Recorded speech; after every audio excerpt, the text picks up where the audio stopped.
반갑습니다. 오신의학교 오종현입니다.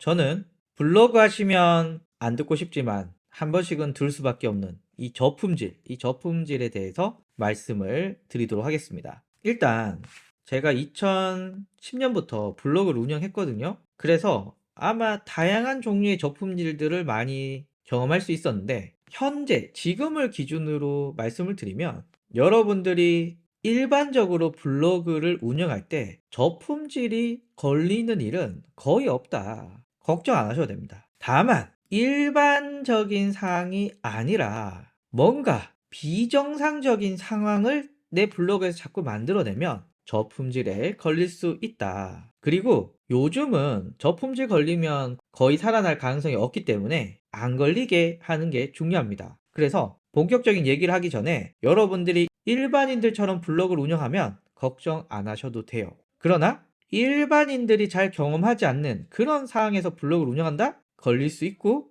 걸리면 안 살아납니다. 자, 일단 저품질 증상부터 한번 살펴보죠. 검색 노출이 안 되는데, 여기서 포인트는 이전 글들도 빠지고 새로운 글들도 빠지게 됩니다. 경우에 따라서 또 약간 다르긴 하지만 최근 1, 2주 사이에 썼던 글들이 먼저 빠지게 되고요. 그리고 한 일주일 사이에 나머지 글들도 쫙 빠지게 됩니다. 그래서 여러분들이 글을 새로 쓰더라도 노출이 안 되고 이미 노출이 잘 되던 글들도 검색에서 다 빠지게 됩니다. 두 번째, 방문자 그래프가 급락하게 됩니다. 보통 방문자 그래프는 이렇게 업다운이 있긴 하지만 뭐 큰 폭으로 줄거나 그러진 않죠. 그런데 저품질은 이렇게 가다가 뚝 떨어진 후에 바닥을 계속 이렇게 기게 됩니다. 그래프가 급락한다. 세 번째는요, 앞에서 검색 노출이 안 된다고 그랬잖아요. 그러다 보니 네이버 검색을 통해서 들어온 유입, PC, 모바일 다 포함해서 네이버 검색을 통한 유입이 급감합니다. 거의 없어요. 그러다 보니 갑자기 다음으로 들어오는 유입이 증가한다거나 구글을 통해서 들어온 유입이 증가한다거나 이런 극단적인 변화가 생기기 시작을 합니다. 그리고 여러분들이 아셔야 되는 건, 제가 처음에 이전 글 그리고 새로 쓰는 글 모두 누락된다 그랬잖아요. 그런데 나머지는 살아있는데 내가 오늘 쓴 글만 노출이 안 돼, 요런 경우 있어요. 요건 저품질이 아니고 누락이라고 부릅니다. 뭐 굳이 표현을 하자면 저품질이 암과 같은 그런 무서운 병이라면 누락 같은 건 독감 정도라고 봐주시면 될 것 같아요. 그래서 저품질 증상들은 요런 게 있더라.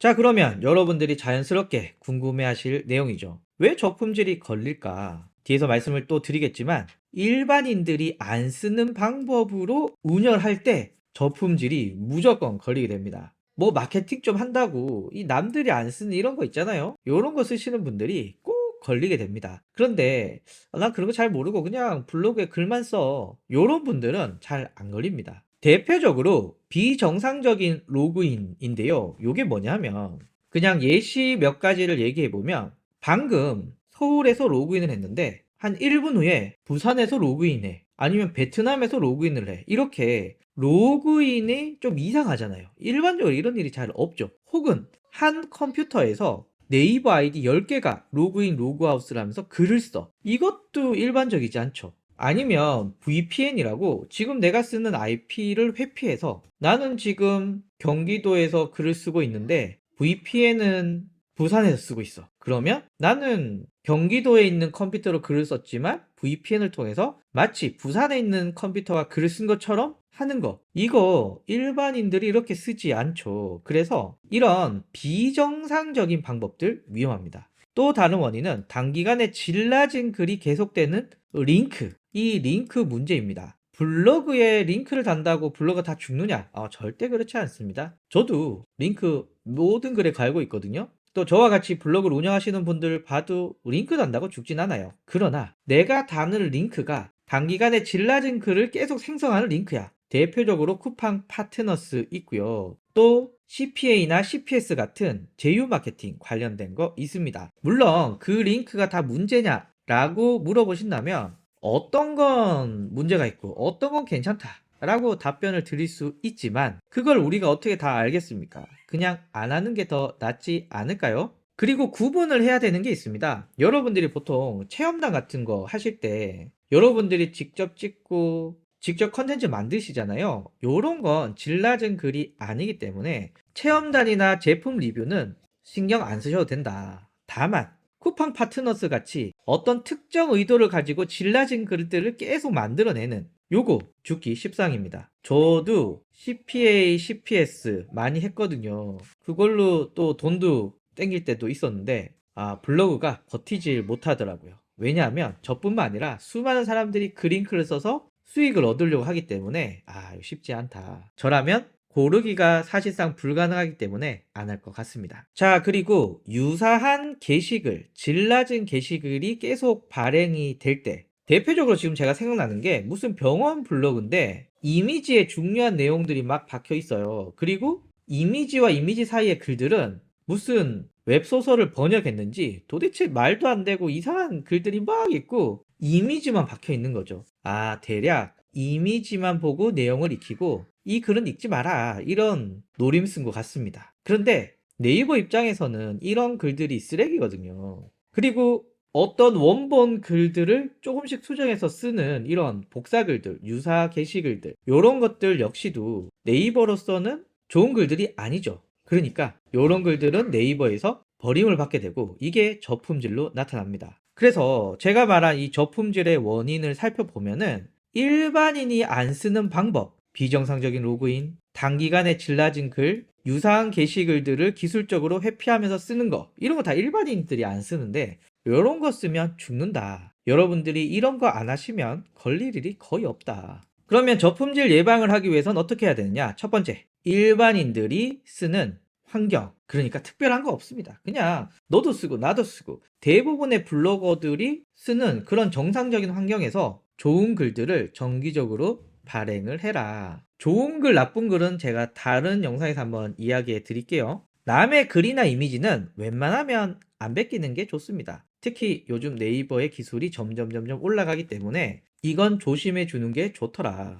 세 번째, 요거 혹하지 않습니까? 내 블로그를 그냥 일반인들처럼 운영하면 6개월, 7개월 걸리는 걸 이 방법을 쓰면 2개월 만에 해. 이런 것 때문에 정상적인 환경을 벗어나거든요. 그래서 내 블로그는 단기간에 상위 노출하겠다라는 꿈을 포기하시길 추천드려요. 일반인들 다 이렇게 하거든요. 그러니까 뭔가 나만 알고 있는 비밀처럼 이상한 프로그램을 쓴다거나 이상한 꼼수로 단기간에 상위 노출한다, 이런 생각을 아예 버리셔야 됩니다. 그러면서 이상한 프로그램들이 있어요. 뭐 방문자를 늘려준다거나 댓글을 달게 해준다거나 공감을 만들어준다거나 이런 이상한 프로그램들, 여러분들 절대 사용하시면 안 됩니다. 그리고 지금은 될지 몰라도 3, 4개월 후에는 작동 안 하는 경우가 많기 때문에 여러분들 절대 이거 쓰시면 안 돼요. 그리고 제가 다른 글을 통해서도 좀 적긴 했는데 복붙알바, 여러분한테 댓글이 달립니다. 요 글을 너는 그대로 복붙만 하면 내가 건당 8만원, 뭐 요즘 30만원도 있더라고요. 이런 거 해줄게 라는 분들, 복붙 알바하면 죽습니다. 절대 하지 마시길 바랍니다. 그리고 쿠팡 파트너스를 포함해서 여러가지 CPA, CPS 관련 링크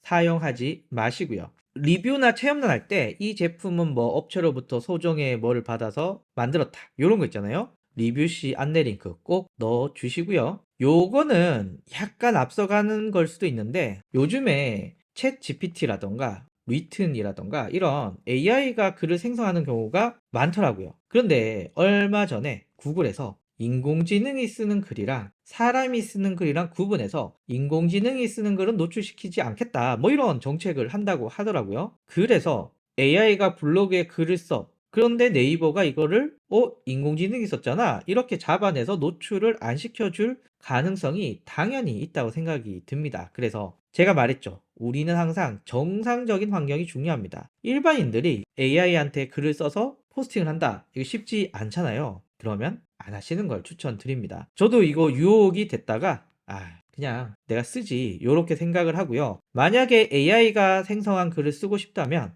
가공을 많이 하시길 추천드립니다. 마지막으로 이건 문제없다, 일단 워드, 한글, 메모장 같은 데 작성해서 복붙하는 거 괜찮습니다. 저는 뭐 2010년부터 이 방법을 쓰고 있고요. 약간 찝찝하다 싶으신 분들은 워드에서 복사해서 메모장에 한번 넣으시고 그러면 딱 텍스트만 남거든요. 글자의 속성은 하나도 없어요. 그거 다시 복사해서 붙여놓고 요거 요렇게 쓰면 괜찮습니다. 여러분들이 어디에 원고를 써놓고 복붙 뭐 전혀 문제 없고요. 공유 와이파이, 뭐 예를 들면 스타벅스라던가 이디야라던가 이런 장소에서 와이파이 쓰는 거 되게 꺼려 하시는데 괜찮아요. 이런 거 쓰셔도 뭐 크게 문제되지는 않습니다. 그리고 업체명 링크 넣어도 돼요. 이거 많이 걱정하시는데 전혀 상관없습니다. 뭐 링크는 앞에서 말씀드린 제휴 마케팅 관련 링크만 아니면 괜찮고요. 업체명도 뭐 여러분들이 저작권을 위배하는 뭐 공유 사이트라든가 이런 것만 아니면은 뭐 전혀 상관없습니다. 그래서 부담 없이 업체명 링크 넣고 홍보하셔도 된다. 그리고 요런 얘기 많이 들었습니다. 나는 지금 서울에 있어. 그런데 저 시골에 아주 깨끗한 IP 강원도 어디 있어. 그래서 일주일에 한 번씩 강원도 어디에 가서 블로그에 글을 씁니다. 그리고 다시 서울로 와.